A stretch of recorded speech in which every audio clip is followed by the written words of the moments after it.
আমন্ত্রণ ২১-এর রাতে আমাদের আজকের বিষয় ঢাকা দিল্লির দূরত্ব বাড়ছে। আজকে আমাদের সঙ্গে উপস্থিত আছেন রাজনীতি বিশ্লেষক শরীফুজ্জামান শরীফ।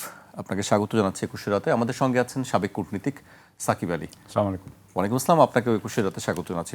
সাকিব ভাই, আমি আপনাকে দিয়ে শুরু করতে চাই। ঢাকা দিল্লির দূরত্ব বাড়ছে কি বাড়ছে না, বা কি অবস্থা আসলে এই বিষয়টি আছে? আমি আলোচনায় যাবার আগে আজকে পররাষ্ট্র মন্ত্রণালয়ের একটি ব্রিফিং ছিল, সংক্ষিপ্ত ব্রিফিং। সেই ব্রিফিংয়ে যে কথাগুলো উঠে এসেছে আমি একটু উল্লেখ করতে চাই আলোচনায় যাবার আগে।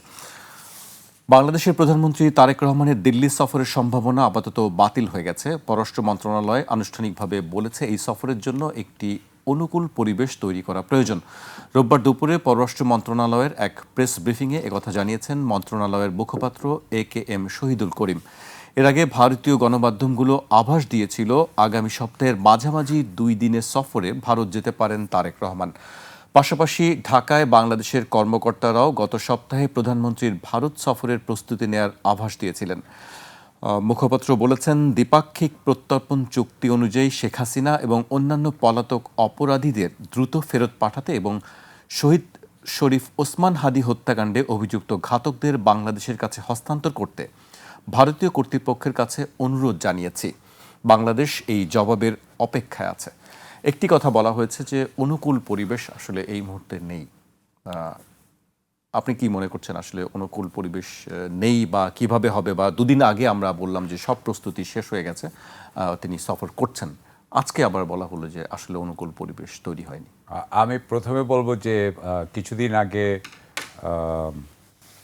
আপনার পররাষ্ট্র মন্ত্রণালয়ের যে বিবৃতি নিয়ে আমরা কথা বলেছিলাম, ওই যে 5ই আগস্টে শেখ হাসিনার কথা বলার পরে, সেখানে আমরা বলেছিলাম যে এটা কূটনৈতিক ভাষা আসলে সবসময় করা হয় নাই, ব্যবহার করা হয় নাই। আজকে কিন্তু এই বিবৃতিটা একেবারেই কূটনৈতিক ভাষা, অনুকূল পরিবেশ নেই।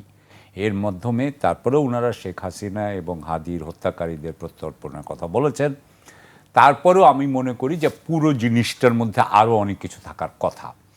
যেমন ধরেন, প্রত্যর্পণের তো সমস্যা একটা আছেই, হাদির প্রত্যর্পণেরও সমস্যা আছে। আওয়ামী লীগের যারা ওখানে আছেন, যাদের যেমন ধরেন আপনি জানেন যে ওখানে কয়েকজন আমাদের জেনারেলরা ওখানে কাজ করছেন। ওনারা কি করছেন ওখানে? যারা DGFI, বিশেষ করে আমাদের গোয়েন্দা প্রতিরক্ষা গোয়েন্দা মহাপরিচালক ছিলেন। তো যে কয়জন ছিল তাদের মধ্যে 5 জন এখন বোধহয় ইয়েতে আছেন, ইন্ডিয়াতে। তাহলে তারা কি করছেন? দ্বিতীয়ত হচ্ছে গিয়ে গঙ্গা পানি চুক্তির ব্যাপারে কি হবে, আপনার তিস্তার ব্যাপারে কি হবে, সীমান্ত হত্যার ব্যাপারে কি হবে, বাণিজ্যর ব্যাপারে কি হবে, বিদ্যুতে আমাদের সহযোগিতার ব্যাপারে কি হবে। এই সমস্ত ব্যাপারে কোনো বিষয় কিন্তু আমাদের কোনো নেগোসিয়েশন তেমন হয়েছে বলে আমরা জানি না। সুতরাং এগুলোতে যদি অগ্রগতি না হয়, অগ্রগতি ছাড়া যদি উনি যেতেন, তাহলে তো এটা একটা ফটো অপ ছাড়া আর কিছুই হতো না। এটা একটা ফটো অপরচুনিটি হতো। তার ফলে কি বাংলাদেশের দুই দেশের সম্পর্কের মধ্যে খুব একটা গুণগত মান বাড়তো বলে আমি মনে করি না। সুতরাং এবং এবং একটু আমি যোগ করি, মানে কি এই বিষয়ে কোনো গ্রাউন্ড ওয়ার্ক মিনিস্ট্রি থেকে, ফরেন মিনিস্ট্রি থেকে করা হয়নি? আমি যতদূর জানি যে এই ব্যাপারে কোনো গ্রাউন্ড ওয়ার্ক করা হয়নি। যদি গ্রাউন্ড ওয়ার্ক করা হয়েও থাকে, সেখানে কোনো অগ্রগতি হয় নাই। যদি অগ্রগতি না হয়, আসলে তো দুই দেশের প্রধানমন্ত্রী যখন বসেন ততক্ষণে কিন্তু সমস্ত নেগোসিয়েশন শেষ হয়ে যায়, দর কষাকষি শেষ হয়ে যায়, ততক্ষণে খালি সাইন করা বাকি থাকে। তো আমি তো মনে করি না যে সেই জায়গায় আমরা আছি। এবং এই জায়গায় থাকলে আমরা তো পররাষ্ট্রমন্ত্রীর মুখ থেকে জানতে পারতাম যে আমাদের এই ব্যাপারে ঐক্যমত হয়েছে। কোনো ব্যাপারে তো ঐক্যমত আমি শুনি নাই। সুতরাং আমি বলবো যে অগ্রগতি ছিল না। এর সাথে আরও একটা জিনিস আমি বলতে চাই, যে ভারত কিন্তু কেউ বলছেন যে ভারত কিন্তু দুই দিকে কাজ করছে।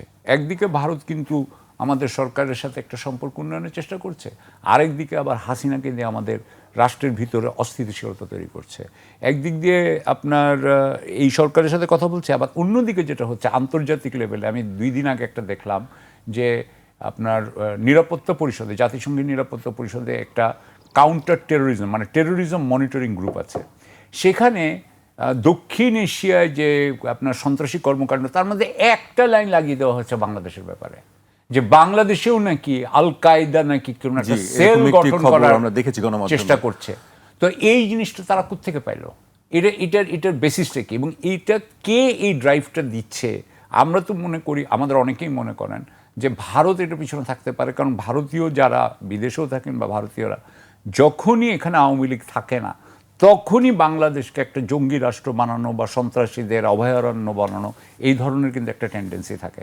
সো আমি এটা বলতে যা বোঝাচ্ছি সেটা হচ্ছে যে অনেকগুলো বিষয় আছে যেই বিষয়গুলোতে আমাদের সাথে ভারতের সম্পর্কের মধ্যে টানাপোড়েন আছে। সুতরাং এই জিনিসগুলোতে যদি আমি বলছি না যে একদিনই সব কিছু সমাধান হবে, কিন্তু অগ্রগতি ছাড়া যাওয়া উচিত ছিল না, এবং যেহেতু অগ্রগতি হয়নি, উনি যাচ্ছেন না, আমি এটাকে সাপোর্ট করি। কিন্তু এর কনসিকুয়েন্স বা ফলাফলটা আসলে কি? দুই দেশের সম্পর্ক কি, যেটি আমরা বলছিলাম যে দূরত্ব কি বাড়বেই আসলে? দূরত্ব বাড়বে। আমি মনে করি যে এই বিষয়টায় ইংরেজিতে যাকে বলে যে ball is in the court of New Delhi. কারণ আমাদের এখানে 1500 যে জুলাই যোদ্ধার হত্যা হয়েছে, এখানে যে পঙ্গু করা হয়েছে, এখানে যে আপনার কোর্টের রায় আছে, সেগুলোর ভিত্তিতে আমাদের হাসিনার ব্যাপারে তো আসলে শেখ হাসিনার ব্যাপারে আমাদের আপোষ করার জায়গা কম, এবং এইখানে এবং হাদির হত্যাকারীকে এই প্রত্যর্পণের ব্যাপারে আমাদের তো আপোষ করার জায়গা নাই। সুতরাং এই সমস্ত জায়গায় যদি ভারত যদি একটু আমাদের সাথে আপনার একটু আমাদের একটু নরম না হয়, অথবা একটু যদি সে একটু এগিয়ে না আসে, তো তাহলে তো আমাদের পক্ষে এটা করা সম্ভব না, আমি মনে করি না। এবং আরেকটা জিনিস আমি বলবো, আমি সবসময় বলি, আমরা 15 বছর যে শেখ হাসিনা রুল হয়েছে, সেই রুলে আমরা মনে করতাম যে আমাদের এখানে শেখ হাসিনা বাংলাদেশের মানবাধিকার লঙ্ঘন করতে পেরেছেন কারণ ভারতের সমর্থন নিয়ে। সুতরাং ভারতের ব্যাপারে অলরেডি এখানে কিন্তু একটা বিরাট আপনার অ্যান্টাগনিস্টিক ফিলিং হয়ে আছে, একটা বিরোধী ভাবাপন্ন হয়ে আছে, এটা আমরা সবাই জানি। সেখানে তো ভারতকেই আপনার প্রথম স্টেপটা নিতে হবে, পদক্ষেপটা নিতে হবে। যেমন আমি আপনাকে একটা উদাহরণ দিই, যখন জয়শঙ্কর আসছিলেন খালেদা জিয়ার মৃত্যুর পরে, যখন উনি মৃত্যু তখন আমরা কিন্তু এটা অ্যাপ্রিসিয়েট করেছি, সবাই এটা অ্যাপ্রিসিয়েট করেছে। কিন্তু ওটা তো একটা উইথ ডিউ রেসপেক্ট, উনি এসছেন, আমরা এটাকে সম্মান জানাই, এটাকে আমরা ধন্যবাদ জানাই। কিন্তু এটা তো আফটার অল এটা একটা জেস্চার, এটা তো আসলে আমাদের যে অবস্থান, সেই অবস্থানের পরিবর্তন হয় নাই। হ্যাঁ, আমাদের এই যে ইস্যুগুলো বললাম, সেই ইস্যুগুলোতে পরিবর্তন যদি না হয়, তাহলে আমি মনে করি না, এবং ভারতের থেকে যদি পরিবর্তন না হয়, বিশেষ করে ভারতের যে কনটেক্সট, ভারত এতদিন ধরে জনগণের বিপক্ষে ছিল, এই জনগণকে তার পক্ষে আনার জন্য ভারত কী করছে? আমি তো ভারতের থেকে কিছু দেখি নাই। যতক্ষণ না ভারত সেটা দেখাতে পারবে, ততক্ষণ বাংলাদেশের জনগণ এটাতে রাজি হবে বলে মনে হয় না, এবং বাংলাদেশের সরকার এটা বুঝতে পারছে বলে মনে হয় যে, এবং এই জন্য তারা জনগণের এই মতামতের কারণে তারা যদি যে না থাকে, আমি মনে করি তারা ঠিক কাজ করেছে। জি, আমি আপনার কাছে আবার আমি শরীফ ভাইয়ের কাছে আসতে চাই। শরীফ ভাই, মূলত কি ভারত সফর কি ভেস্তে গেল কি? ধন্যবাদ আপনাকে, ধন্যবাদ সাথের আলোচক এবং দর্শক শ্রোতা। নতুন করে যে শর্তগুলো বাংলাদেশ দিয়েছে, তাতে মনে হচ্ছে যে বাংলাদেশের প্রধানমন্ত্রীর ভারত সফর এই মুহূর্তে বাংলাদেশ সরকার আগ্রহী নন, এবং এই অনাগ্রহের পেছনে তারা কতগুলো কারণ উপস্থাপন করেছেন, এবং প্রত্যেকটা কারণ নিয়ে কথাও বলা যায়। বাংলাদেশ সরকার শেখ হাসিনাকে আসলে ফেরত আসুক এটি চায় কিনা, এটি নিয়ে প্রশ্ন আছে। যখন এই আলোচনাগুলো হয়েছে, সরকারের দলের ভেতর থেকে নানা জায়গা থেকে এমন কতগুলো কথা বলা হয়েছে, আমার কাছে মনে হয়েছে যে সরকারের ভেতর থেকে একটি অংশ চায় না যে শেখ হাসিনা বাংলাদেশে আসুক। অথচ আপনি যদি ক্ষতিগ্রস্ত পরিবারের কথা চিন্তা করেন, তাহলে আপনি দেখবেন যে তারা চায় শেখ হাসিনার বিরুদ্ধে যে খুনের অভিযোগ, আর্থিক দুর্নীতির যে অভিযোগ, সেই অভিযোগের বিচার হোক। তো বিচার যদি আপনি চান, তাহলে অভিযুক্তকে এনে আদালতের মুখোমুখি, আইনের মুখোমুখি করতে হবে। কিন্তু আমাদের এখানে প্রত্যাশা ভিন্নতা আছে। ভিকটিম পরিবার, ভিকটিম যারা, তারা চায় এরা আসুক, এসে আইনের মুখোমুখি হোক, তাদেরকে ওই কোর্ট কাছারিতে দেখতে চায়। আর যারা এর ভেতর থেকে পলিটিক্যাল বেনিফিটটা নিচ্ছে, তারা চান যে তোরা দূরে থাক, তোরা টোকিও শহরে ঘুরে বেড়া, তোরা ওই ইসে ঘুরে বেড়া, কি বলে ফ্রান্সে ঘুরে বেড়া, তোদের এখানে আসার দরকার নেই, তোরা তো ওখানে, তোমরা তোমাদের মতন করে থাকো, আমরা এখানে আমাদের মতো করে থাকি। এটা হচ্ছে আমার অবজারভেশন, আমার পর্যবেক্ষণ। কিন্তু আপনি যদি ক্ষতিগ্রস্তদেরকে জানতে চান, তারা চাইবে যে তারা এসে তাদের যে অন্যায়, কিন্তু শরীফ ভাই, আপনার অপরাধগুলো। জি, কিন্তু আপনার এই অবজারভেশনটা কেন? কারণ কি? আমরা এটা একটু গুঞ্জনও শুনি যে আসলে সত্যি কি চায় না, সেটি আপনিও বলছেন। কেন এটি আসলে মনে হওয়ার কি আপনার কারণ? খেয়াল থাকার কথা, গত কয়েকদিন আগে যখন আওয়ামী লীগের পক্ষ থেকে নানাভাবে সোশ্যাল মিডিয়ায় এলো যে শেখ হাসিনা ডিসেম্বরে ফিরতে চান, সঙ্গে সঙ্গে আপনি দেখেছেন রাজনৈতিক পক্ষের ভেতর থেকে এমনকি বিএনপির অনেক গুরুত্বপূর্ণ নেতাও এমন কথা বলেছে, তাতে মনে হয়নি যে শেখ হাসিনা ফিরে আসুক। আমি উদাহরণ হিসেবে রিজভী আহমেদের কয়েকটা বক্তব্য আপনার নিশ্চয়ই মনে থাকার কথা। এবং এই জায়গা থেকে যেভাবে সঙ্গে সঙ্গে বলা হয়েছে, তুমি আসলে তোমাকে জেলে যেতে হবে, তো একজন ফাঁসির আসামি, তাকে তো জেলে যেতেই হবে।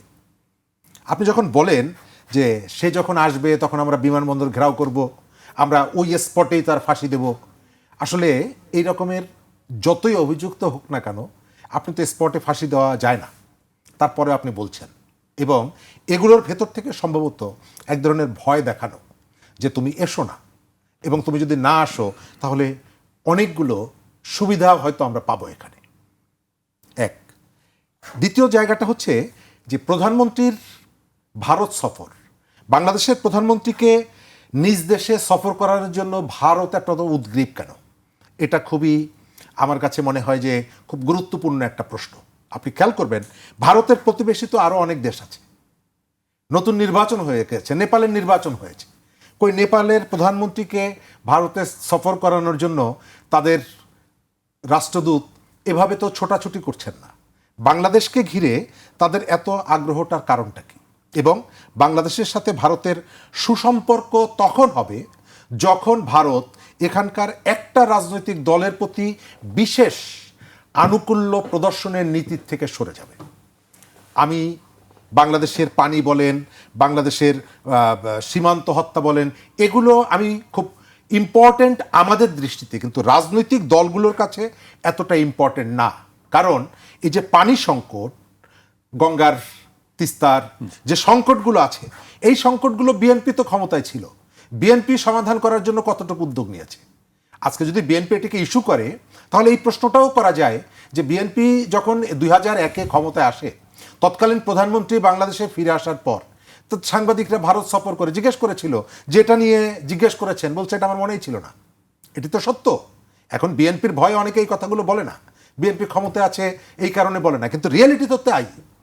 এখানে আওয়ামী লীগ যেমনিভাবে সব কিছু ভারতের জন্য উজাড় করে দিয়েছে, শেখ হাসিনা যেমনিভাবে বলেছে ভারতকে যা দিয়েছি তাদের মনে রাখতে হবে, এবং আওয়ামী লীগ ভারতকে তো তাদের প্রভু মনে করত। এটি যেমন সত্য, ভারতের সাথে ভালো সম্পর্ক তৈরি করার জন্য নরেন্দ্র মোদী ক্ষমতায় বসার পর বিএনপি ছুটির দিনে ফুলের ডালি নিয়ে ভারতের দূতাবাসের সামনে যায়নি, গিয়েছে তো। এই কথাগুলো এখন ওই যেটা বললাম, ভয়ে অনেকে বলে না, কিন্তু তারপরেও এটি তো সত্য। ইতিহাস তো আর আপনি অস্বীকার করতে পারবেন না। আমাদের এখানে আমি যেটা মনে করি, ভারত যদি কেবলমাত্র আওয়ামী লীগকে কোলে পিঠে করে আদর যত্ন খাই খাতির করে যদি এখানকার সাথে সম্পর্ক উন্নয়ন করতে চায়, সেটি কখনোই হবে না। কারণ বাংলাদেশে এখানে বহুদলীয় একটা সিস্টেম, আপনি একটা নির্দিষ্ট দলকে নানাভাবে আপনি তাকে ওই যে সাপোর্ট করছেন, তাদেরকে বসিয়ে রাখছেন, ক্ষমতায় আনার চেষ্টা করছেন, সেখানে অন্য রাজনৈতিক দলগুলো কেন আপনার কাছে যাবে? এবং তারাও যেমনিভাবে রাজনীতি নিয়ে, পলিটিক্স নিয়ে রাজনীতি করে, আমরাও পলিটিক্স নিয়ে রাজনীতি করি। আজকে হ্যাঁ, পলিটিক্স নিয়ে রাজনীতি। আজকে যে চীনের কথা বলা হচ্ছে, বাংলাদেশের শেখ হাসিনার যে দুঃশাসন টিকিয়ে রাখার জন্য ভারতের ভূমিকা আপনি 100-তে 99 দিবেন, আর বাকি 1 এটা চীনকে দিতে হবে, চীনকে দিতে হবে। কিন্তু আপনি এখন আমাদের এই এখনকার কনটেক্সটে চীনকে এমনভাবে উপস্থাপন করছেন যেন হচ্ছে চীন একটা দুধে ধোয়া তুলসী পাতা। 18-র যে নির্বাচন, রাতের যে নির্বাচন, সেই নির্বাচনে চীনের ভূমিকা কি বাংলাদেশের রাজনীতিতে আলোচনা হয় না? সেই নির্বাচনে যে টাকা খরচ হয়েছে, সেই টাকা তো চীন ইনভেস্ট করেছে, এটা নিয়ে ওই সময় রাজনীতিতে আলোচনা ছিল। আপনি শেখ হাসিনা যতগুলো ভুয়া নির্বাচন করেছে, প্রত্যেকটা নির্বাচনের পরে চীন তার পক্ষে দাঁড়িয়েছে, ভারতও দাঁড়িয়েছে, চীনও পক্ষে দাঁড়িয়েছে। কিন্তু আমি এখন চীনকে কেন, কারণ হচ্ছে যেহেতু চীনের সাথে ভারতের একটা দ্বন্দ্ব আছে কোথাও কোথাও, সেই কারণে আমি মনে করছি চীন হচ্ছে আমার বিশ্বস্ত বন্ধু। নো, চীন হচ্ছে আন্তর্জাতিক পরিসরে সবথেকে বড় বণিক গোষ্ঠী। তার স্বার্থ যেখানে, তার লাভ যেখানে, তার বাইরে সে কোথাও যায় না, তার লাভের বাইরে কোথাও যায় না। সুতরাং আপনি ভারতের ওই ভূমিকাটা আমি অবশ্যই বলবো যে ভারত শেখ হাসিনার 15 বছরের দুঃশাসন টিকিয়ে রাখতে প্রধান পৃষ্ঠপোষক, তার পরের পৃষ্ঠপোষক হচ্ছে চায়না। কিন্তু আমরা যখন রিলেশনের জায়গায় যাই, এই যে আপনাকে যেটা বললাম যে ভারতকে এই জায়গা থেকে সরতে হবে, এই জায়গা থেকে সে যদি না সরে তাহলে আপনি যতই চেষ্টা করেন সম্পর্ক উন্নয়ন করতে পারবেন না। তারপরেও আমারও কতগুলো রেসপন্সিবিলিটি আছে।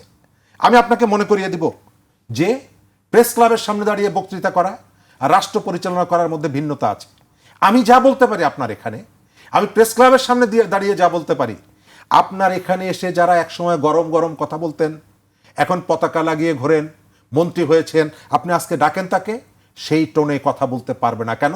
রেসপন্সিবিলিটি একটা ভিন্ন বিষয়, দায়িত্ব একটা ভিন্ন বিষয়। সুতরাং এই জায়গাটায় আমি কি অনবরত আমি আমার প্রতিবেশী, আমার দূরের যারা আছে তাদের সাথে কি সারাদিন এক ধরনের টেনশন ক্রিয়েট করে রাখবো, নাকি পরিস্থিতি স্বাভাবিক করার একটা চেষ্টা করব? দুই পক্ষ থেকে উদ্যোগটা নিতে হবে। আজকে যেটা বলা হচ্ছে ওসমান হাদিকে ফিরিয়ে আনা হবে, খুনিকে ফিরিয়ে আনা হবে কিনা আমার সংশয় আছে। কেন? এই কারণে সংশয় আছে যে ওসমান হাদির হত্যাকাণ্ডটা খুবই রহস্যজনক।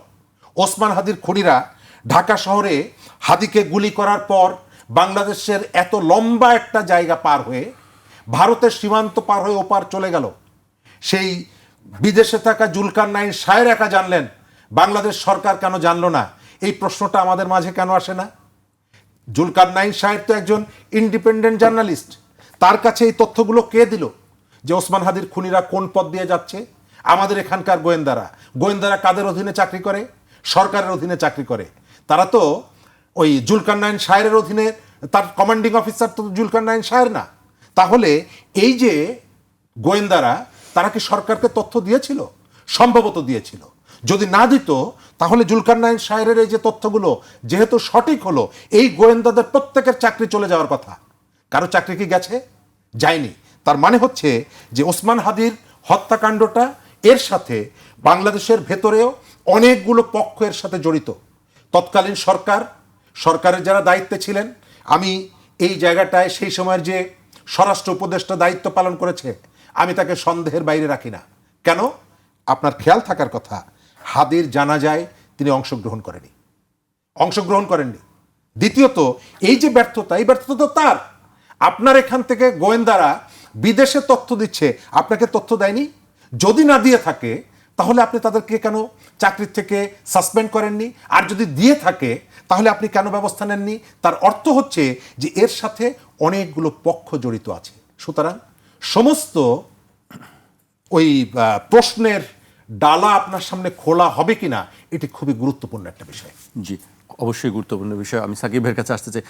সাকিব ভাই, এই শেখ হাসিনা ইস্যুতে কি আসলে ভারত বাংলাদেশের যে সম্পর্ক, এই টানাপোড়েন কি বাড়তে থাকবে আরো মনে হয়, নাকি আসলে প্রত্যর্পণ হবে? আমার মনে হয় প্রত্যর্পণ করা সম্ভব না ভারতের পক্ষে। তাহলে সম্পর্কের অবনতি আশঙ্কা কি করছেন? আমি মনে করি এটা অবনতি মানে অবনতির থেকে আমরা উন্নতিতে যেতে পারবো বলে মনে করি না। এবং আমি এক সময় বোধহয় বলেছিলাম যে আসলে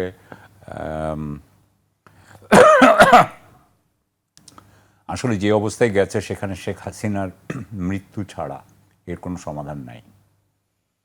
আপনি চিন্তা করে দেখেন, ওনাকে প্রত্যর্পণ করলে এবং উনি হয়তো ভারতের সাথে ওনার কি সম্পর্ক আছে সে ব্যাপারে কিছু বলেও দিতে পারেন। হয়তো এখানকার সরকার ওনাকে একবার যদি ঢাকায় আনতে পারে, ওনাকে নানানভাবে করে ভারতের মানে ব্যাপারেও কিছু বের হতে পারে। সুতরাং সেটা ভারতের জন্য কিন্তু এটা ইন্টারেস্টে পড়ে না তার স্বার্থে যে উনি ঢাকায় এসে সব কিছু বলে দিবেন। সুতরাং এবং একবার চলে আসলে উনি হয়তো বলবেন না, সেটা ঠিক আছে, ওনার সাথে ভারতীয়দের সেই সম্পর্ক হয়তো অনেক দৃঢ় হয় যে উনি বলবেন না, কিন্তু এটা একটা চান্স নেওয়া। কিন্তু সুতরাং তিনি যে ঘোষণা দিয়েছিলেন আগে আমরা দেখেছি গণমাধ্যমে যে ডিসেম্বরে মানে তিনি ফিরতে চান, আসলে কি এটি কতটুকু এখনো কিন্তু এই জিনিসগুলো মানুষের প্রশ্ন? আমার কাছে মনে হয়েছে যেটা যে ভারতে শেখ হাসিনা যে গত 2 বছর ধরে আছেন, আওয়ামী লীগের একটা বিরাট আপনার নাম্বার আছে আপনার কলকাতায়, আমাদের 5 জন জেনারেল ওখানে আছে বলা হয়। তো আমার যেটা মনে হয়েছে যে এই 2 বছর ওনাদের গণমাধ্যম দেখে, ভারতীয় গণমাধ্যমের এবং অন্যান্য যারা অবসরপ্রাপ্ত ওনাদের ওখানকার যারা কূটনীতিক আছেন তাদের কথা শুনে যেটা মনে হয় যে ওনারা আশা করেছিলেন যে 2 বছরের মধ্যে আওয়ামী লীগ বাংলাদেশে একটা ফিরে আসার একটু হলেও কিন্তু একটা কিছু মানে আপনার করতে পারবে। ধরেন এখানে তার রাজনৈতিকভাবে একটা অবস্থান হয়তো হবে, আস্তে আস্তে তৈরি হবে এবং বিএনপি হয়তো সেটাতে সাহায্যও করতে পারে, সেই ধরনের একটা কথা ছিল। সুতরাং যখন 2 বছর পরেও দেখতে পাচ্ছে যে কিছুই হয় নাই, কোনোভাবে আগানো যায় নাই, তখন কিন্তু তাদের মধ্যে এক ধরনের আপনার মরিয়া ভাব আমি লক্ষ্য করছি। এই মরিয়া ভাবের জন্য আমার কাছে মনে হয়েছে এই মরিয়া ভাব থেকে যে আসলে কোনো মতেই এগোচ্ছে না ব্যাপারটা, মানে আওয়ামী লীগের এখানে মানে রিভাইভাল সম্ভব হচ্ছে না, সেইটাকে আপনার করার জন্য, কাউন্টার করার জন্য উনি কিন্তু বললেন যে আমি ডিসেম্বরে আসবো এবং ডিসেম্বরে আসবো, নানান ধরনের কথা, 12 লক্ষ লোক থাকবে, এগুলো সব বাজে কথা। কিন্তু আমার মনে হয় যদি আপনি আসেনই, আপনি যদি আসেন তাহলে তো আর আপনাকে এগুলো স্লোগান দেওয়ার দরকার নাই। আপনি আপনার ভিতরের লোক আছে তাদেরকে জানাতে পারেন, আপনি সরকারের সাথে কথা বলবেন, বাংলাদেশ সরকারের সাথে, ভারতীয় সরকার বাংলাদেশ সরকারের সাথে কথা বলবে কিভাবে হবে, সেটার মোডাস অপারেন্ডি কী হবে। হ্যাঁ, তো এগুলো কিন্তু কিছু নাই। তো আমার কাছে মনে হয়েছে এটা একটা রাজনৈতিক আপনার খেলা, এটা একটা রাজনৈতিক উদ্দেশ্যে উনি একটা মানুষকে এক ধরনের, বিশেষ করে আওয়ামী লীগের লোকদের তাদের মনোবলটাকে ফিরিয়ে আনার জন্য উনি এটা বলেছেন। কিন্তু আমি প্রথম থেকেই বলেছি যে উনি আসলে এইভাবে আসবেন না, কারণ উনি সমঝোতা ছাড়া উনি এখানে আসবেন এটা আমার মনে হয় মানে এটা কোনো মতেই আপনার চিন্তাতে আসতে পারে না। কারণ উনি এখানে আসবেন, আসার পর ওনার ফাঁসি হয়ে যাবে, that is not Sheikh Hasina. Sheikh Hasina doesn't work like that, so that's not her style. So আমি মনে করি উনি আসবেন না এবং উনি খালি এটা বলেছিল যাতে মনোবল ফেরানোর জন্য। কিন্তু কূটনৈতিকভাবে তাকে ফেরানোর কোনো উপায় আছে কি? কূটনৈতিকভাবে আসলে তো ফেরানোর কোনো উপায় নাই। ওনাকে আমরা বলতে পারি, আমরা ভারতকে বলতে পারি যে আমাদেরকে প্রত্যর্পণ চুক্তি তোমাদের আছে, সেই অনুযায়ী তোমরা পাঠিয়ে দাও। এখন সেই প্রত্যর্পণ চুক্তি যদি সাপোজ যে ভারত যদি বলে যে না আমি এটা মানব না, যদিও ওখানে একটা ক্লজ আছে যে আপনি রাজনৈতিক, এটা বলা আছে, কিন্তু এটা কি আসলেই রাজনৈতিক? এখানে কি 1500 লোক মারা যায় নাই, মানে বা 1200 বা 800 মারা যায় নাই? সেই ব্যাপারে কি আইজি কি সেটার মধ্যে সাক্ষী দেয় নাই? যেই আইজি উনার আইজি ছিল। So given that kind of a situation, it's a open and shut case, it's open and shut case. এখন উনি এটাকে বলেন যদি আমি আপনাকে কেন ওপেন অ্যান্ড শাট কেস বললাম, অন্যান্য ক্ষেত্রে যদি দেখা যায় যে হত্যা করে, যখন আমি আমেরিকান আপনি দেখেন কেটে যাই না অন্যান্য জায়গার ক্রাইম স্টোরি, হত্যা যদি 2 জন করে থাকে তো একজন যদি বলে দেয় যে ও হত্যাতে ছিল, ইটস ডান, এটা শেষ। এবং আপনাকে তো বলতে হবে কখন কই বলেছে, কোনটার সময়, কয়টার সময় এটা বসে তোমরা প্ল্যান করেছো, ওই সময় দেখবে যে আসলে এই প্ল্যানগুলো করেছে কিনা এগুলো তো। সুতরাং আমি মনে করি যে it's open and shut case. But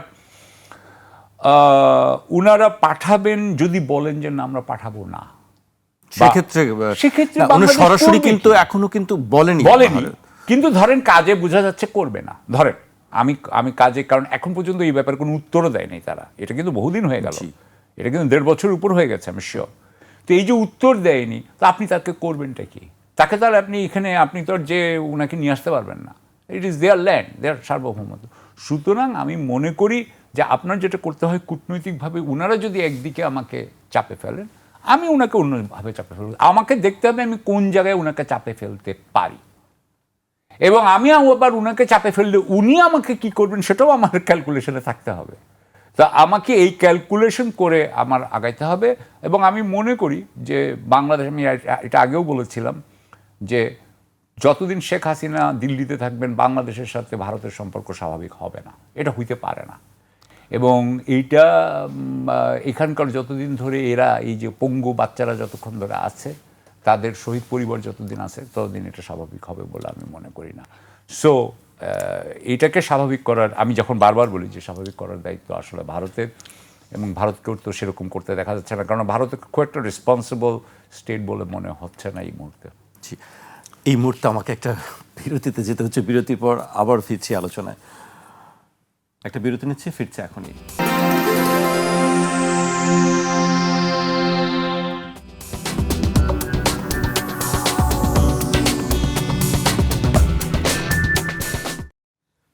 বিরতির পর আবার স্বাগত। আপনারা দেখছেন ২১ রাত। আমাদের সঙ্গে আছেন রাজনীতি বিশ্লেষক শরীফুজ্জামান শরীফ এবং সাবেক কূটনীতিক সাকিব আলী।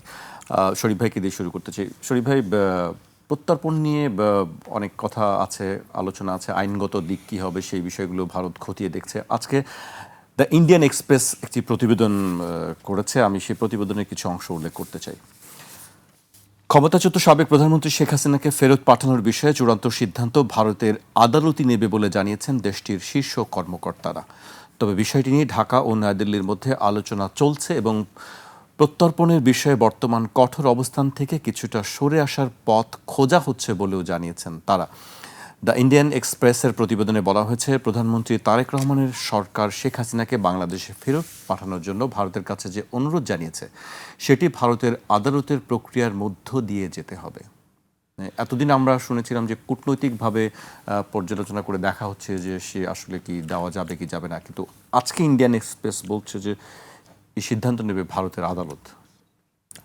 ধন্যবাদ। আমি এটি দেখলাম যে ভারতের আদালত যেমনিভাবে ওসমান হাদির খুনের সাথে যারা যুক্ত তাদেরকে ফেরত দেওয়ার ব্যাপারেও আদালতের কাছে চলে গেছে। এর ভেতর থেকে সমস্যাটার রাজনৈতিক সমাধানের যে উদ্যোগ, সেই উদ্যোগ আটকে গেল এবং এর ভেতর থেকে শাসকের ইচ্ছায় সিদ্ধান্ত গ্রহণ করার একটা সুযোগ তৈরি হলো। আপনার যদি অপছন্দ সিদ্ধান্ত গ্রহণ করেন যে শেখ হাসিনাকে আমরা ফেরত দিব না, তাহলে এটি আদালতের কাঁধের উপরে চাপিয়ে দেওয়া যায়। আবার যদি ফেরত দিব, এটা আদালতের মধ্য দিয়ে মানে তখন বলা হয় যে আদালতের রায় যা অনুযায়ী আমরা সেখানে গেছি। এই ইস্যুটাতে রাজনীতি করার সুযোগটা অবারিত হয়ে গেল এবং আরও নতুন নতুন সুযোগ তৈরি হচ্ছে। তবে আমি একটা জায়গায় মেলাতে পারি না, মানে শেখ হাসিনা আওয়ামী লীগের কর্মীদের মনোবল ধরে রাখার জন্য যে ঘোষণাটা দিচ্ছেন যে আমি ডিসেম্বরে ফিরব, তো আওয়ামী লীগের কর্মীদের মনোবল ধরে রাখতে হবে কেন? তারা কি কোনো সংগ্রামের মধ্যে আছে? তারা কি কোনো লড়াইয়ের মধ্যে আছে? তারা কি নির্বাচনের মধ্যে আছে? নাকি তারা দল ছেড়ে বিভিন্ন দলে চলে যাচ্ছে? আপনার মনোবল ধরে রাখার প্রসঙ্গটা কখন আসে? যখন আপনি রেগুলার একটা অ্যাক্টিভিটির মধ্যে থাকেন, রাজনৈতিক অ্যাক্টিভিটির মধ্যে থাকেন। আওয়ামী লীগ ছেড়ে তো এখন পর্যন্ত কেউ যাচ্ছে না। সুতরাং এই জায়গাটায় আমার মনে হয় যে ব্যাখ্যাটা একটু ভিন্নভাবে হওয়া উচিত, যে তার রাজনীতি যদি টিকিয়ে রাখতে হয় তাহলে তাদেরকে এখানে এসে মরতে হবে, এখানে এসে মরতে হবে। এখানকার আইন অনুযায়ী তাদের উপরে যে তারা যে পাপ করেছেন সেই পাপের ফল, পাপের প্রায়শ্চিত্ত এখানে এসে করতে হবে। আমি এদেরকে পাপই মনে করি, এরা পাপ করেছেন, অন্যায় করেছেন। আওয়ামী লীগের যে নেতারা বিদেশে পালিয়ে আছেন তারা শুদ্ধ পুরুষ না কেউ, প্রত্যেকের বিরুদ্ধে অভিযোগ আছে। সুতরাং সেই অভিযোগের দায় তাকে এখানে এসে ভোগ করতে হবে। আমি তাকে বিদেশে দেখতে কোনোভাবেই রাজি না, নাম্বার ওয়ান। নাম্বার টু হলো যে বিচারটাকে আপনি কিভাবে করবেন? বিচারটাকে আপনি স্বচ্ছভাবে করবেন না। আমি দেখতে পাচ্ছি আপনি বিচারটা স্বচ্ছভাবে করতে পারবেন না। কেন পারবেন না? ভাই যেটি বললেন যে পুলিশের আইজি একই মামলার আসামি, তার থেকে লঘু অপরাধ করে যে মৃত্যুদণ্ড হয়ে গেছে। ডিএমপি কমিশনার হাবিব তো যে মামলায় তার ফাঁসি হয়েছে বাড্ডাতে, ওই যে কয়েকজনকে হত্যা করার জন্য, হাবিব তো সেখানে উপস্থিত ছিল না। হাবিব তো ডিএমপির কমিশনার, তার ফাঁসি হয়েছে। কিন্তু পুলিশের শেখ হাসিনার সময় তিনি শক করে যাকে সময় বর্ধিত করে আবার আইজি বানিয়েছিলেন, তাকে রাজসাক্ষী করে তাকে সেভ করা হয়েছে এখান থেকে। অথচ আমি আপনার এই অনুষ্ঠান সহ বিভিন্ন জায়গায় বলেছি, আপনি একটা অপরাধের জন্য 1 নাম্বারকে দণ্ড দিচ্ছেন, 2 নাম্বারকে দিচ্ছেন, 3 নাম্বারকে না দিয়ে 7 নাম্বারকে যখন দেন, সঙ্গত কারণে প্রশ্ন উঠবে যে আপনার বিচার করার উদ্দেশ্যটা আসলে কি? আপনি কি ন্যায় বিচার নিশ্চিত করার জন্য করছেন নাকি প্রতিহিংসার জন্য করছেন? আমি অনেকগুলো জায়গায় দেখি আপনি প্রতিহিংসার জন্য করছেন। হাসানুল হক ইনু আওয়ামী লীগের দোসর ছিল, আওয়ামী লীগের দুষ্কর্মের জন্য আপনি তাকে নানাভাবে আপনি অভিযুক্ত করতে পারেন, যদিও তারা বলে এটা ছিল তাদের রাজনৈতিক কৌশল। তার বিরুদ্ধে আপনি অভিযোগ আনলেন কুষ্টিয়ায় 6 জনকে হত্যা করার জন্য। তার বিরুদ্ধে আপনি অভিযোগ আনলেন হেলিকপ্টার থেকে গুলি করার জন্য তিনি শেখ হাসিনাকে প্ররোচিত করেছিলেন। অভিযোগ আনলেন কারফিউ দেওয়ার জন্য শেখ হাসিনাকে প্ররোচিত করেছিল। কিন্তু মামলায় বিচার যখন হলো তখন এই সমস্ত অভিযোগ থেকে তাকে নিষ্কৃতি দিয়ে দায় মুক্তি দিয়ে আপনি তার সাজা দিলেন কখন, কোনটায়? তিনি শেখ হাসিনাকে প্ররোচিত করেছিলেন জামাতের রাজনীতি নিষিদ্ধ করার জন্য। জামাতের রাজনীতি নিষিদ্ধর পক্ষে কথা বলা বাংলাদেশের আইনের কোন জায়গায় দণ্ডনীয় অপরাধ এটি কি দেখানো যাবে? আছে?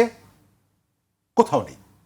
তাহলে এই যে দণ্ডটা আপনি দিলেন, আমি যদি বলি যে জামাতকে খুশি করার জন্য অথবা জামাতের বিরুদ্ধে কেউ যাতে কথা বলতে না বলে সেই কারণে ভয় দেখানোর জন্য আপনি এই সাজাটা দিয়েছেন। আমি একটা বাড়ির ভিতরে ঢুকলে যদি আপনার আইনে থাকে যে ওই বাড়ির ভিতরে ঢুকলে আমার সাজা হবে, আপনি আমাকে শাস্তি দিবেন, কিন্তু ওই বাড়িতে প্রবেশ করলে তার জন্য কোনো শাস্তির বিধান যদি না থাকে কিন্তু আপনি যদি আমাকে শাস্তি দেন, সেটি কি বৈধ হবে? এখানে জামাতের রাজনীতি নিয়ে গত 30-40 বছরে কোটি কোটি মানুষ বলেছে যে জামাতের রাজনীতির বিরুদ্ধে তাদের একটা ভিন্নমত আছে, তাদের একটা দাবি আছে। কিন্তু আপনি যখন এই কথা বলার জন্য তাকে 10 বছরের কারাদণ্ড এবং 1 লাখ টাকা জরিমানা করেন, সঙ্গত কারণে প্রশ্ন উঠবে যে ট্রায়ালটা কি ফেয়ার হচ্ছে কিনা। আমরা ফেয়ার ট্রায়াল চাই। শেখ হাসিনা এবং শেখ হাসিনার সময়ে, তার সময়ে যত দুষ্কর্ম হয়েছে, খুন হয়েছে, অবশ্যই তার জন্য শাস্তি চাই। কিন্তু তার মানে এইও না যে এই দুষ্কর্মকে সাইনবোর্ড হিসাবে এখন আপনি যা খুশি তাই করতে পারেন। আপনি ধানমন্ডির 32 নম্বরে বাহিনী পাঠিয়ে দিয়ে মপ করতে পারেন না। আপনি যেখানে খুশি সেখানে চাঁদাবাজি থেকে শুরু করে সরকারের এক শ্রেণীর কর্মীদের সীমাহীন দুষ্কর্ম আপনি কেবলমাত্র বহিষ্কার করছেন। সেটা কি হয়? ক্রিমিনাল অফেন্স করছে বিভিন্ন জায়গায়, আপনি কেবলমাত্র তাকে বহিষ্কার করছেন। কুষ্টিয়া শহরে আপনি দেখলেন কালকে একজন সংসদ সদস্য, তার ব্যক্তিগত, তাকে আপনার অপছন্দ হতে পারে, কিন্তু তাকে পিটিয়ে কি রক্তাক্ত করতে পারেন? আইন শৃঙ্খলা বাহিনী কোথায়? কয়জন সেখান থেকে গ্রেপ্তার হয়েছে? একজন সিটিং এমপি, তার গাড়িতে আপনি যেভাবে আক্রমণ করলেন, বাড়িতে আক্রমণ করলেন, আমি ওই যে আমির হামজার কথা বলছি, জি, আজকে তিনি সংবাদ সম্মেলন করেছেন। আবার সরকারি দলের এমপি সিরাজগঞ্জে তাকে পেটানো হয়েছে এবং তিনি এসে বলছেন যে আল্লাহ আমার জীবন বাঁচিয়েছে। এটা কি আইনের শাসন? আপনি কেবলমাত্র 15 বছরে যা হয়েছে সেটা যদি বারবার সামনে নিয়ে আসেন, শেখ হাসিনার রাজনীতি যেটা ছিল তার অতীতের সরকারের দুষ্কর্মগুলোকে সামনে রেখে তিনি যা খুশি তাই করেছেন। তার দলের এমপির ছেলে মহাখালী ফ্লাইওভারের উপরে একজন মানুষকে গাড়ি চাপা দিয়ে পিষে মেরে ফেলেছে, তারপরে তাকে ডেকে মামলা প্রত্যাহার করতে বাধ্য করা এবং কিছু টাকা ধরিয়ে দিয়ে যে শক্তির যে শাসনটা ছিল সেই শাসনটা আবার রিপিট হোক, ফিরে আসুক, এটা কি আমরা চাই? কখনোই চাই না। গতকালকে যেটা হয়েছে পুলিশের সামনে, আপনি একজন রিকশাওয়ালাকে এই অধিকার আপনাকে কে দিয়েছে? আওয়ামী লীগের সময় পুলিশ আমাদের মোবাইল চেক করতো, আমরা ঘৃণা করেছি, নিন্দা করেছি, সমালোচনা করেছি, কিন্তু একই ঘটনা এখন হবে, আপনি কোনো ব্যবস্থা নেবেন না, আপনি চুপচাপ থাকবেন। আপনি এতদিন বলেছেন ইউনূসের দুর্বলতার কারণে সে এনজিওর লোক, রাষ্ট্র চালাতে পারে না, মব হয়েছে। তো আপনার সময় মব হয় কেন? আপনি মব কন্ট্রোল করতে পারেন না কেন? আপনার সময় কেন আইন শৃঙ্খলার দায়িত্ব আপনি কতগুলো গুন্ডার হাতে তুলে দিচ্ছেন? শরীফ ভাই, আপনার কাছে আবারও আসবো। আমি সাকিব ভাইয়ের কাছে আসতে চাই, ভারত নিয়ে আবার আপনার কাছে আসতে চাই। যে আমরা দেখছি যে সারা পৃথিবীতেই ভারতের অবস্থান কেমন মানুষের কাছে, সেই বিষয়ে একটি জরিপ করা হয়েছে সম্প্রতি। আমি সেই জরিপের একটু কিছু অংশ উল্লেখ করতে চাই। বিশ্বের 36টি দেশের গড়ে 45% মানুষের মধ্যে ভারতকে নিয়ে ইতিবাচক দৃষ্টিভঙ্গি রয়েছে। 41% মানুষের দৃষ্টিভঙ্গি ভারতের অনুকূলে নয়। ওয়াশিংটন ভিত্তিক গবেষণা প্রতিষ্ঠান পিউ রিসার্চ সেন্টার 36টি দেশের প্রাপ্তবয়স্ক মানুষের উপর জরিপ চালিয়ে এ তথ্য জানিয়েছে। বাংলাদেশের অর্ধেকের বেশি 51% মানুষের ভারত সম্পর্কে দৃষ্টিভঙ্গি ইতিবাচক নয়, আর 42% ইতিবাচক দৃষ্টিভঙ্গির কথা জানিয়েছেন। পিউ রিসার্চ জানিয়েছে এর আগে বাংলাদেশে সর্বশেষ 2024 সালে একটি জরিপ চালানো হয়েছিল। তখনকার তুলনায় ভারতের প্রতি ইতিবাচক দৃষ্টিভঙ্গির হার 15% কমে গেছে। এমনকি ওই সময় জরিপে অংশ নেওয়ার 24% মতামত দিতে চাননি, সেটাও এবারের জরিপে মাত্র 7% নেমে এসেছে। সারা পৃথিবীর ব্যাপী তারা জরিপ চালিয়েছে, আমি শুধু বাংলাদেশের অংশটি উল্লেখ করলাম। এটাতে আসলে কি বোঝা যায়, মানে তাদের প্রতি এক ধরনের নেতিবাচক দৃষ্টিভঙ্গি মানুষ রাখছে কেন? হ্যাঁ, তাদের প্রতি তো বিরাট নেতিবাচক, এবং বিশেষ করে প্রত্যেকটা দেশই তো আসলে একইভাবে গুরুত্বপূর্ণ না। যেমন ধরেন অস্ট্রেলিয়া, হ্যাঁ, যে সমস্ত দেশে প্রচুর ভারতীয় ছাত্রছাত্রী এবং মানে ধরেন যারা প্রবাসী যারা গিয়েছে অস্ট্রেলিয়া, এবং সেগুলো হচ্ছে গিয়ে ইংরেজি ভাষাভাষী, যেগুলো ইউকে, অস্ট্রেলিয়া, নিউজিল্যান্ড, কানাডা এবং আমেরিকা। তো আমি দেখতে পাচ্ছি যে অস্ট্রেলিয়া এবং কানাডা এবং আমেরিকা, এই তিনটা দেশে বিশেষ করে আপনার ভারতীয়দের কিন্তু যে আগে যে ভারতীয়দের প্রতি যেই আপনার আনুকূল্য ছিল, যেভাবে তারা একটা উচ্চ ধারণা পোষণ করত, সেটা কিন্তু এখন অনেক কমে গেছে। এর মধ্যে একটা জিনিস, এর মধ্যে আমি আরেকটু ইয়ে করি, আরেকটু স্পেসিফিক যাই, কারণ প্রত্যেক ধরেন অস্ট্রেলিয়ানদের যে সাপোর্ট ভারতীয়দের প্রতি, সেটা আর আমেরিকার সাপোর্ট তো এক না। আমেরিকার সাপোর্ট হচ্ছে সবচেয়ে বড়। সো আপনার আমেরিকার যে সাপোর্টটা ভারতীয়রা খুব ভাবছিল পাবে, সেটা হচ্ছে কি যে ডোনাল্ড ট্রাম্পের সাথে মোদির সাহেবের যেই নৈকট্য ছিল, এবং এবং এবং ভারতীয় যারা দক্ষিণপন্থী, যারা প্রবাসী আমেরিকায় থাকেন, রাইট উইঙ্গার, যারা BJP supporter, basically RSS supporter, ওরা তো সব রিপাবলিকানকে ভোট দিছে, এবং ডোনাল্ড ট্রাম্পকে ইলেক্ট করার ব্যাপারে তারা বিরাট ভূমিকা রেখেছে, টাকা পয়সা উঠিয়েছে, ক্যাম্পেনিং করেছে, সব করেছে। কিন্তু যেটা হয়েছে সেটা হচ্ছে যে আফটারঅল যে ট্রাম্পের যারা সাপোর্টার, তারা কিন্তু সব খ্রিস্টান, এবং তারা এখন হঠাৎ করে কিন্তু ভারতীয়দের দিকে উল্টে গেছে। এবং আপনি এটা সবচেয়ে বেশি ভালো ইয়ে পাবেন, ভিবেক রামাস্বামী বলে একজন ভদ্রলোক আছেন, যিনি ওহাইওর গভর্নরের পদে কিন্তু প্রতিদ্বন্দ্বিতা করতেছেন, এবং রিপাবলিকানরা উনাকে সামনাসামনি উনাকে ভুয়া ভুয়া বলতেছে, সামনাসামনি উনাকে পৌত্তলিক বলতেছে, এবং বলতেছে আমরা তোমাকে সাপোর্ট করবো না। সুতরাং উনার কিন্তু আসলে ইয়েটা নাই। আমার যেটা মনে হয় যে কেন এটা হলো, অনেকগুলো কারণ কিন্তু এনআরআইরাই দেয়। যেমন ধরেন ইন্ডিয়ানদেরকে বলা হয় যে তারা বাইরে যে মানে আমেরিকা বা ইয়েতে, তাদের তো ইংরেজি ভাষায় কিন্তু তারা অনেক ভালো, যেহেতু তাদের কমিউনিকেটর, তারা কিন্তু একটু বলা হয় যে ওখানে যে তারা অ্যাসার্টিভ। তারা বলা হয়, তাদের সম্পর্কে এটাও বের হয়েছে যে তারা যখন একটা কোম্পানিতে ঢুকে তারা তাদের আত্মীয় স্বজন বা পরিচিতদেরকে ওই কোম্পানিতে ঢুকায়, আমেরিকানদেরকে কোম্পানি থেকে বের করে দেওয়া হয়। সুতরাং নানান ধরনের, এবং তাদের ওই যে বিশেষ করে তারা যখন ওই আপনার ধরেন ভারতীয় ডান্স, ভারতীয় গান, এটা যদি নিউ ইয়র্কের রাস্তায় যদি আপনি একটা মিছিল করেন, এবং সেইটাও কিন্তু আপনার বেশি মানুষ পছন্দ করে না। একটা বলে একটু শেষ করতে চাই, আরেকটা জিনিসও আছে এখানে, সেটা হচ্ছে যে ইন্ডিয়া কিন্তু ইসরায়েল এবং ইন্ডিয়ার যে সম্পর্কটা, সেটার কারণে আপনাকে একটু আগে বললাম রাইট উইংয়ের কথা, এখন আমি আপনাকে এবার একটু লেফট উইংয়ের কথা বলতে চাই। আমেরিকান লেফট উইং তো ভেরি মাচ এখন অ্যান্টি ইসরায়েল, মানে প্রো প্যালেস্টিনিয়ান যে স্ট্যান্ডে, সেই প্রো প্যালেস্টিনিয়ান স্ট্যান্ডেও কিন্তু ইন্ডিয়া গোজ এগেনস্ট প্যালেস্টাইন, এবং দে আর ইন ফেভার অফ ইসরায়েল। সুতরাং আমি যেটা বুঝি যে লেফট উইংও কিন্তু এখন ইন্ডিয়াকে এই কারণে কিন্তু, ইন্ডিয়ান বলতে আমি কিন্তু ইন্ডিয়ান সরকারকে বুঝাচ্ছি এবং ইন্ডিয়ার বিজেপি সাপোর্টারদেরকে বুঝাচ্ছি, কারণ ইন্ডিয়ারও কিন্তু অনেক লেফটিস্ট আছে, হ্যাঁ, কাশমা সোয়ান্ত এবং আরও অনেকে আছে। সুতরাং তারাই কিন্তু ইন্ডিয়ার এই সমস্ত ব্যাপারে আপনার সমালোচনা করছে। সো আমি আপনাকে একটা যাওয়ার চেষ্টা করলাম এই সমস্ত কারণে। আরেকটি প্রশ্ন আমি আপনাকে করতে চাই, একটু মিয়ানমারের বিষয়ে আমি আপনাকে একটু জানতে চাই। আপনি সম্প্রতি দেখেছেন যে তাদের একটি পররাষ্ট্র মন্ত্রণালয় থেকে একটি স্টেটমেন্ট দেওয়া হয়েছে, এবং সেখানে বলা হয়েছে যে 3 লাখের কিছু বেশি মানুষকে তারা আইডেন্টিফাই করার জন্য কাজ করেছে, যে তারা রোহিঙ্গা, এর বাইরে যারা আছে তাদের বিষয়ে তারা কোনো কিছু বলেনি। তাদেরকে নেওয়ার বিষয়ে আরেকটি কথা বলেছে, যদি সেইখানে পরিস্থিতি অনুকূল থাকে তাহলে হয়তো তারা তাদেরকে ফেরত নিতে পারে। মানে কি বিষয়টি আসলে? প্রথম কথা হচ্ছে যে কূটনৈতিক ভাষা, হ্যাঁ, এটা কূটনৈতিক ভাষা, কিন্তু আমার প্রথম কথা হচ্ছে যে উনাদের প্রক্রিয়াটা কি আমার জানতে হবে।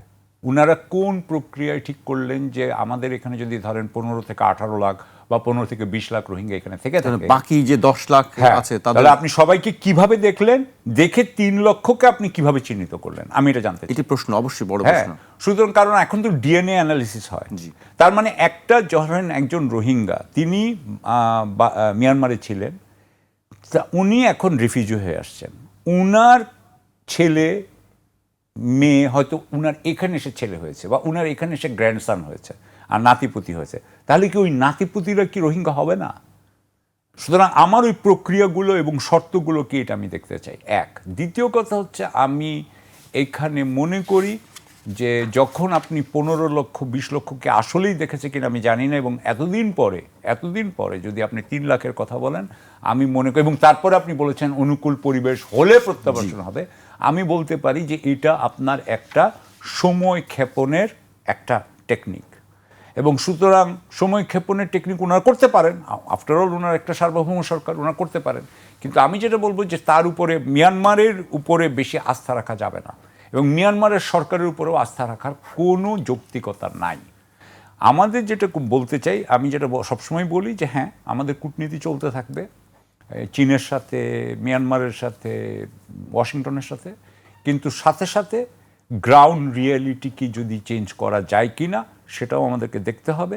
এবং কারণ প্রতিটা জিনিস আপনি মনে রাখবেন, সেই গ্রাউন্ড রিয়েলিটিটা কি আসলে? আসলে এইগুলো অনেক সময় অনেক কথা ধরেন, অনেক কথা আমি আপনাকে আরেকটু খুলে করে বলি যে আসলে তো বাংলাদেশ সরকার মিয়ানমারের অভ্যন্তরীণ বিষয়ে হস্তক্ষেপ করতে পারে না, কিন্তু গ্রাউন্ড রিয়েলিটি কি, আমরা কি আমাদের সাইড থেকে বসে কোনোভাবে কি আমরা ওখানকার গ্রাউন্ড রিয়েলিটি ঠিক করতে পারি কি না, সেটা আমাদের একটা বিষয় আছে। যেমন ধরেন, আমি আপনাকে একটা উদাহরণ দিই। ধরেন আমাদের কিছু ব্যবসায়ী মিয়ানমারের এই যে ইয়ে আছে না, আরাকান আর্মি আছে না, আরাকান আর্মির সাথে এক ধরনের আমাদের বললো যে আমরা তোমাকে সাপ্লাই দিব এই জিনিসপত্র, খাবার দাবার, whatever they need, medicine, whatever. তো তারা যদি সাপ্লাই দেয় এবং ওখানে যদি আপনার আরাকান আর্মি যদি বলে আচ্ছা তোমরা আমাকে সাপ্লাই দিচ্ছ, আমি 2000 লোককে আসতে দিব, কথার কথা। এটা কিন্তু আপনি গ্রাউন্ড রিয়েলিটি চেঞ্জ করে কিন্তু আপনি ওখানে একটা ব্যবস্থা করেছেন। এটা যে একেবারে সাথে সাথে সব সমাধান হয়ে গেছে তা না, কারণ ওখানে যাওয়ার পরে এর পরের দিন কি হবে, এবং যখন মিয়ানমার গভর্নমেন্ট যদি সত্যি সত্যি রাখাইন একসময় দখল করে নেয়, আবার পুনরুদ্ধার করে, তখন কি হবে সেটা আমরা ইয়ে করি। এখানে একটা কথা আমি কয়েকদিন আগে একটা ইয়ে হয়েছে, আমি এটা না বলে পারছি না। অবশ্যই। সেটা হচ্ছে 1991 সালে লি কুয়ান ইউ একটা কথা বলছিলেন, সেটা ওনার এই লাইনটা ছিল যে বার্মার জেনারেলদের সাথে কথা বলা আর মৃত মানুষের সাথে কথা বলা একই কথা। সুতরাং সেই হিসাবে আপনি যেটা বললেন সেটা আমাদের মধ্যে মনে রাখা উচিত আর কি। আর আমি মনে করি গ্রাউন্ড রিয়েলিটি, এটা তৌহিদ হোসেন সাহেব আমাদের যিনি উপদেষ্টা ছিলেন তিনিও অন্যভাবে বলেছিলেন, আমি উনার কথা যাচ্ছি না। তো উনি আরও অনেক ভেঙে বলেছিলেন, আমি অতটা ভেঙে বলছি না, কারণ এগুলোতে করলে আপনি অনেক সময় আন্তর্জাতিক আইনেরও ইয়ে হতে পারে, আপনার ব্যত্যয় হতে পারে, লঙ্ঘন হতে পারে। সুতরাং আমরা ওইটা বলা সব কিছুই বলতে হবে না। বাট দ্য পয়েন্ট ইজ যে গ্রাউন্ড রিয়েলিটি চেঞ্জ করলে ডাইনামিক্স বলে, এটাকে ডাইনামিক্স বলে না, এটা স্ট্যাটিক না তো। চায়নার পজিশন, আমেরিকার পজিশন, নেপিথর পজিশন, আরাকান আর্মির পজিশন, এগুলো কিন্তু একেবারে স্ট্যাটিক না, এটা একদম মানে এইখান থেকে নড়বে না, নড়ন চড়ন তা তো না। এখন আপনি তাদেরকে কিভাবে নড়াবেন সেটার জন্য কিছু কৌশল আছে, সেই কৌশলগুলো গোয়েন্দারা জানে, সেই কৌশলগুলো আপনার সামরিক বাহিনী জানে, সেই কৌশলগুলো অনেকেই জানে। তো সেই কৌশলগুলো আপনাকে নিতে হবে বলে আমি মনে করি। জি, আমরা সাকিব ভাইয়ের কথা শুনছিলাম, একজন ডিপ্লোম্যাট, সাবেক ডিপ্লোম্যাট বলছিলেন যে কিভাবে আসলে করা যায়। রাজনীতিবিদ হিসেবে আসলে আপনি এই বিষয়টি কিভাবে দেখেন, এটির মীমাংসা কিভাবে, গ্রাউন্ড কি? ধন্যবাদ। প্রথমত, এই যে রোহিঙ্গারা আমাদের এখানে এসেছে, এটা একটা রাজনৈতিক ইস্যু ছিল সেই সময়ের।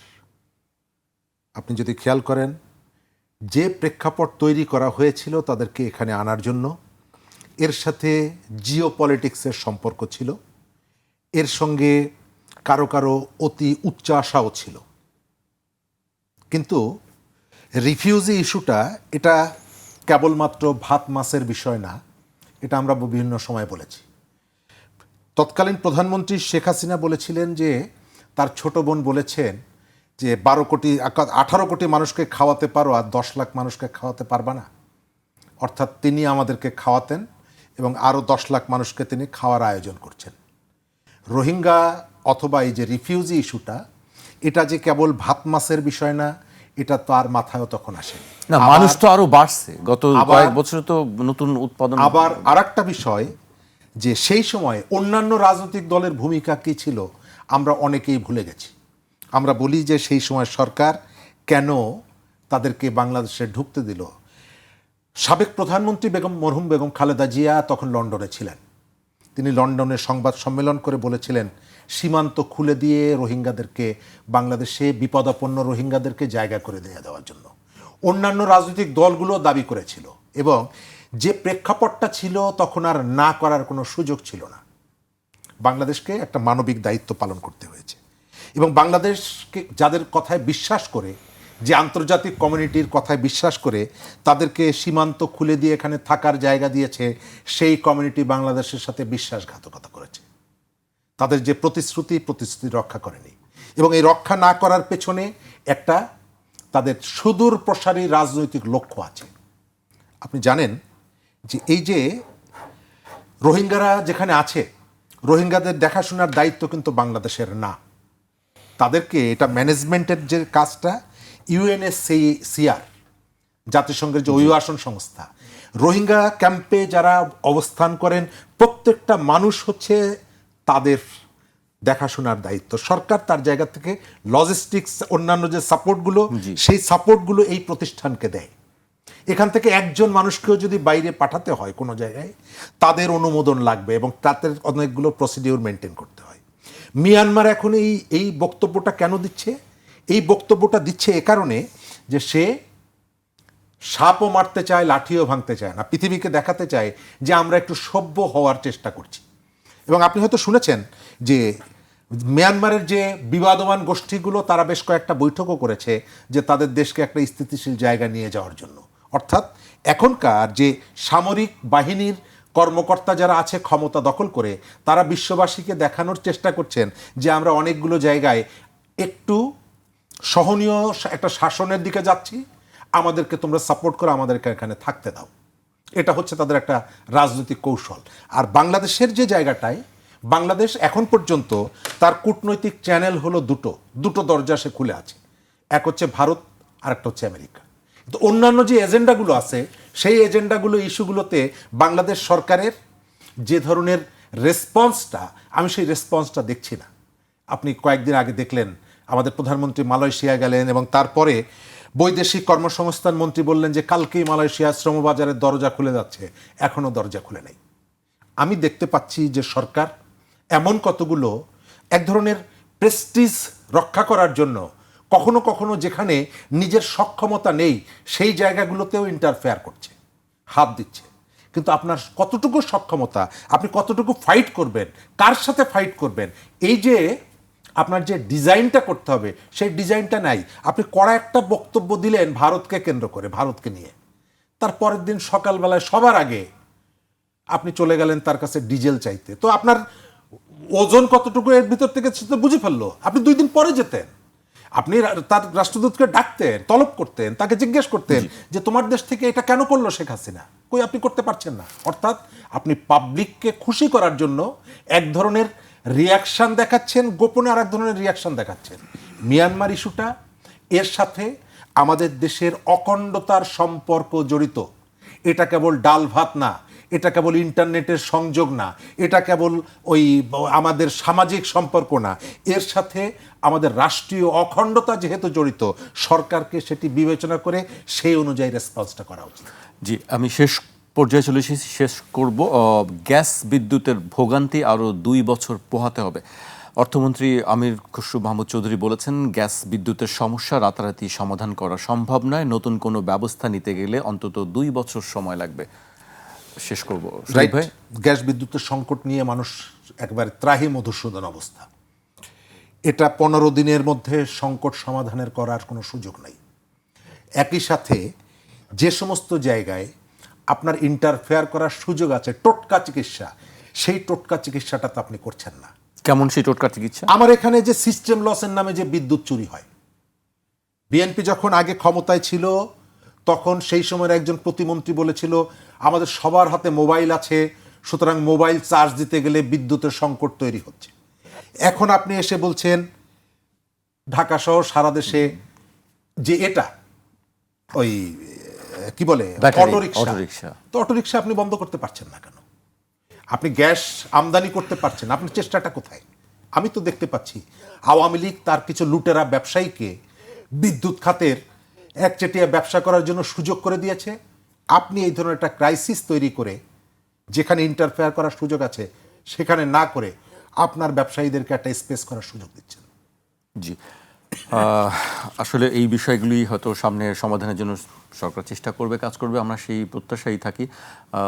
সাকিব ভাই আপনাকেও আমি খালি সরি, না, আমার একটাই কথা, সেটা হচ্ছে যে কুইক রেন্টালে আসলে আমরা কতটা মানে পাই, বিদ্যুৎ পাই। আমাদের কিন্তু কয়েকদিন শেখ হাসিনা বোধহয় শেষ দিকে কুইক রেন্টালটাকে আবার আপনাকে করা হইলো, রিনিউ করা হইলো, হ্যাঁ, কুইক রেন্টাল এগ্রিমেন্ট, এটা বোধহয় 5 বছর 10 বছরের জন্য। সো আমার কথা হচ্ছে যে এই গভর্নমেন্টগুলো যদি এটা আমি জানি না কুইক রেন্টাল থেকে কতখানি পাই, আমাদের এমনিতে বলা হচ্ছে 29,000 মেগাওয়াট বা 30,000 মেগাওয়াট ইনস্টল ক্যাপাসিটি, আমাদের লাগে মাত্র 14,000। সো আমার কথা হচ্ছে যে 16,000 বা 10,000 হোয়াট এভার যেই ইউনিট আমাদের আসলে খুবই ডিল্যাপিডেটেড, খুবই মানে নিম্নমানের জিনিস তারা চালিয়ে দিয়েছে, এবং তার জন্য আমাদেরকে বোধহয় বছরে 40,000 কোটি টাকার মতো হতে পারে, এরকম একটা কয়েক হাজার কোটি টাকা দিতে হচ্ছে। সো ওনারা এটা বন্ধ করে দিচ্ছেন না কেন? ওনারা এদেরকে পয়সা দিচ্ছেন কেন? এই যে কুইক রেন্টালে এদেরকে পয়সা দিচ্ছেন কেন?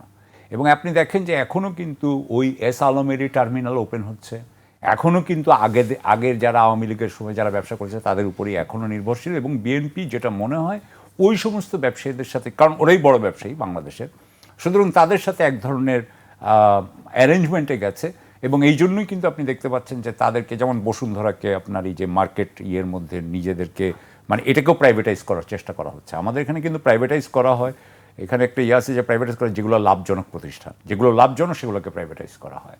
সো সেই দিক দিয়ে আমি একটা কথা বলতে পারি, আমির খসরু চৌধুরী বলেছেন 2 বছর, আমি মনে করি উনি যদি পাওয়ারে থাকেন 40 বছরও হবে না। এটা 54 বছর হয়নি, উনি 2 বছরে করে দিবেন। ওনার কোনো কাজই উনি 2 বছর করতে পারবেন বলে উনি একটা বলছেন। এগুলো হচ্ছে কি 2 বছর টাইম মানে বাইং টাইম, এবং এই বাইং টাইম আমি মনে করি না জনগণ এটা মেনে নেবে। তাহলে এই ভোগান্তি আরও বাড়তেই থাকবে, আমরা সেটি চাই না। ভোগান্তি যত দ্রুতই শেষ হোক ততই আমাদের জন্য মঙ্গল। আপনার দুজনকে অনেক ধন্যবাদ আমাদেরকে সময় দেওয়ার জন্য। আজ এখানে শেষ করছি, কাল আবার দেখা হবে ঠিক রাত 12টায়।